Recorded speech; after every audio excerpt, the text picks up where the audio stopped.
channel. So you all haven't seen me in a few months.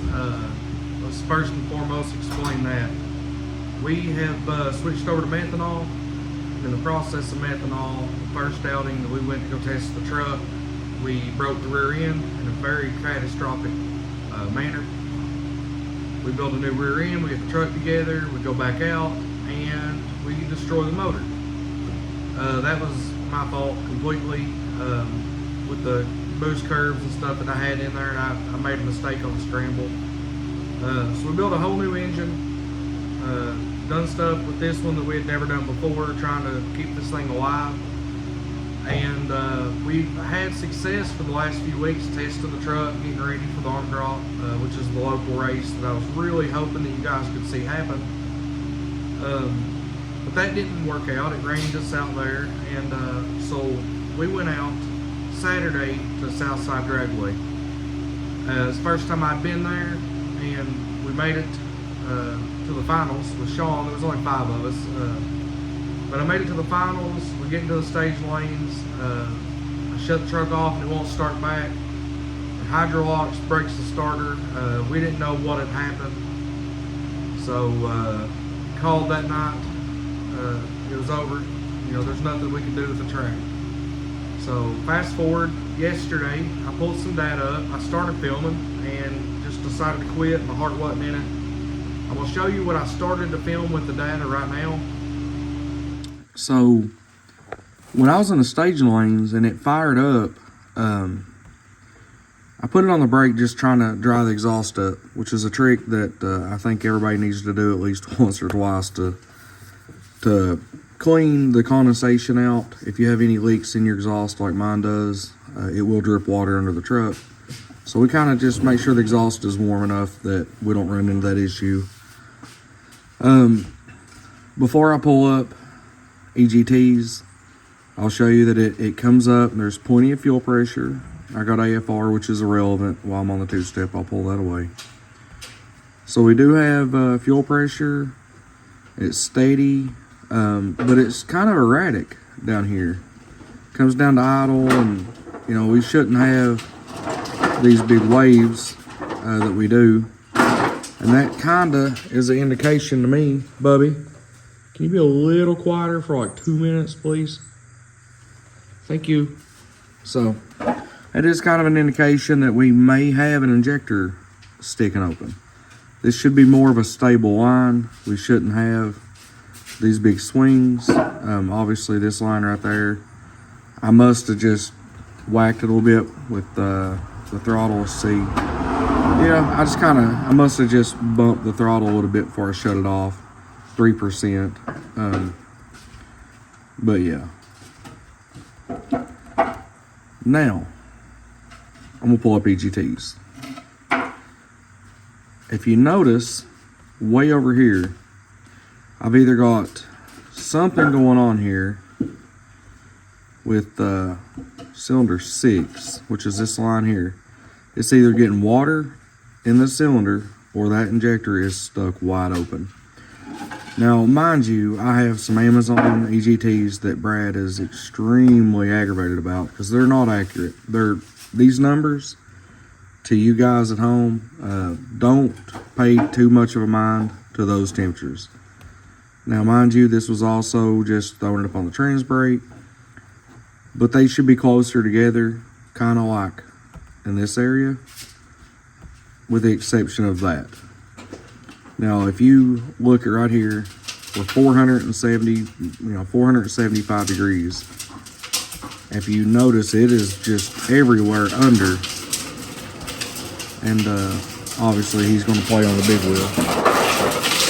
Oh, he said ramp up. Let's see how this works out for him.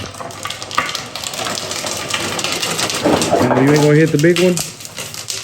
Hit the big one right quick while I'm filming you. Hurry. Hurry, hurry, hurry. Go out there and drift. Now hit it wide.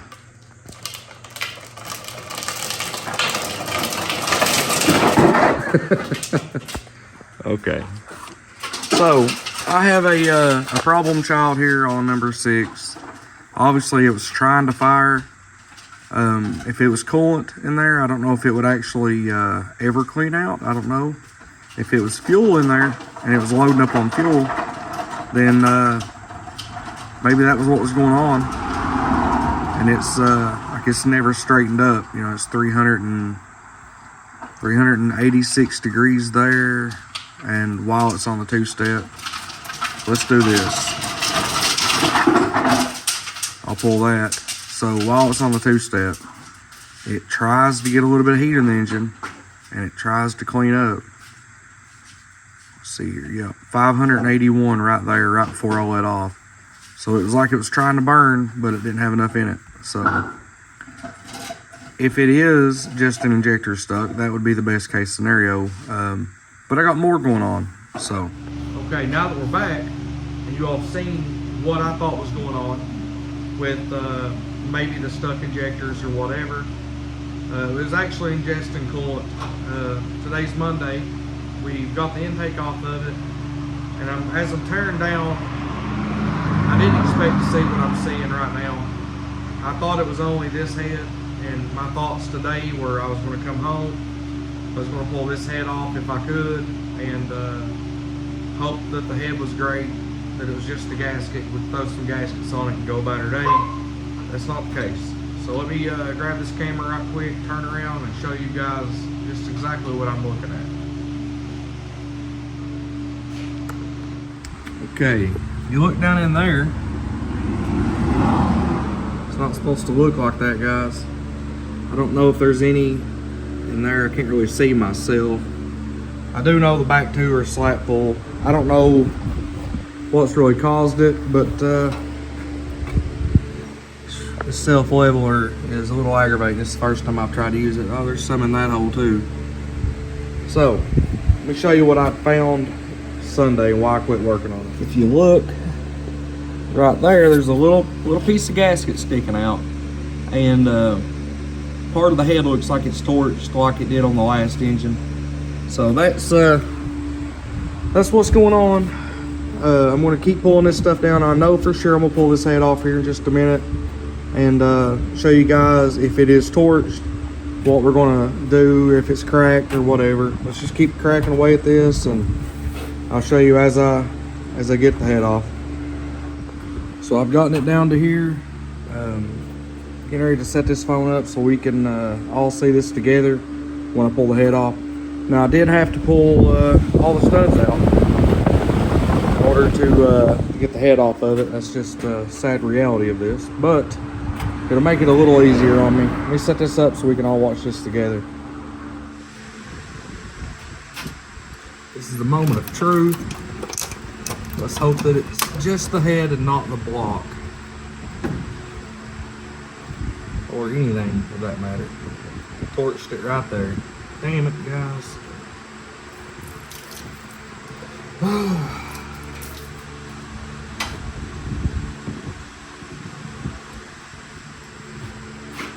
Let's get the gasket off right quick.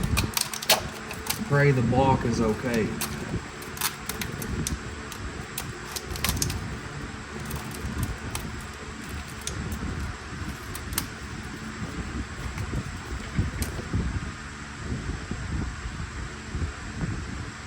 Mark right there.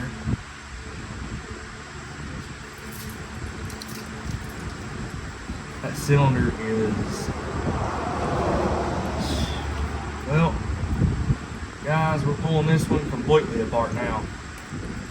What we thought was just going to be some gaskets and go is not so much gaskets and go. It's already rusted that cylinder completely out. Dang it.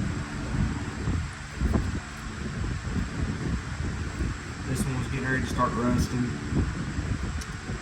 I was never happy with the surface job that was done on this block. If you can see, I mean, it's really rough. Not saying that was the cause of all this, but it absolutely didn't help. At a minimum, we're gonna have to hone this and hope that it didn't eat too much of the cylinder away here. That's rough. That's very, very rough. It's crazy what can happen after just setting a few days with some water in it, which is why I wanted to get this thing tore apart as fast as I could, honestly.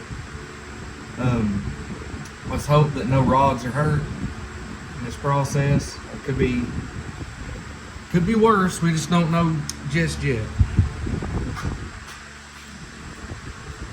Let's take a little closer look. Now I put a little oil in here just to keep it from rusting any more than it has.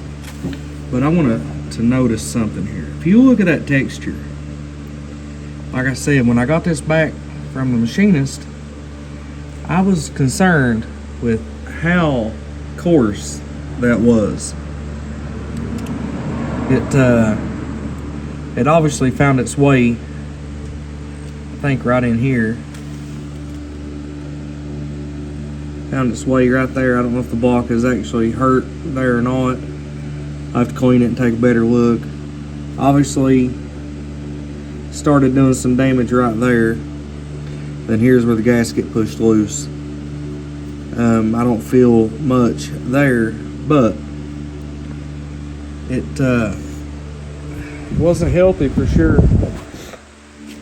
And taking a look at the head,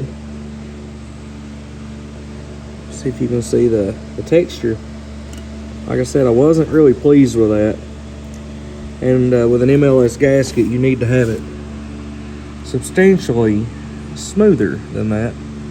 But I took my chances on it because I was told it was definitely okay. This is the first time we applied any decent amount of power. I know you can't hardly read a plug like this, but the tune-up itself looked pretty decent. And then the gasket itself, not nearly as bad as the last set that we blew apart, but nonetheless, it's junked. Could be so much worse, I guess. Could be a rod hanging out of it. With that being said, looks like the rest of the engine has to come apart. I'm gonna clean up, grab me a bite to eat, come back out here later. I probably won't film the rest of it unless there's something catastrophic. But I'll go ahead and get the hot side off of it, get the fuel system, the alternator off of it, and get that other head apart, and get it a little closer to being ready to pull the engine out of this thing. I was hoping it wasn't the case, but with my luck, it's always this case. So I want to say thank you guys for constantly pushing me to keep doing what we're doing with this truck. I know I've wanted to give up 1,000 times. Like I said, you know, it's hard to video by yourself and race and edit and all that on top of the life I have. So for everybody that's been wanting an update on the videos of this truck, this is why we haven't been able to do much. It's hard to put out content when you're constantly broke. I know a lot of people don't want to watch me work on the truck. Some do. So this will be your video for the guys that want to see what's going on with the truck on the inside. I'll keep pushing. We'll get this thing together again, hopefully sooner than later. We'll just keep cracking away at it. See you on the next one.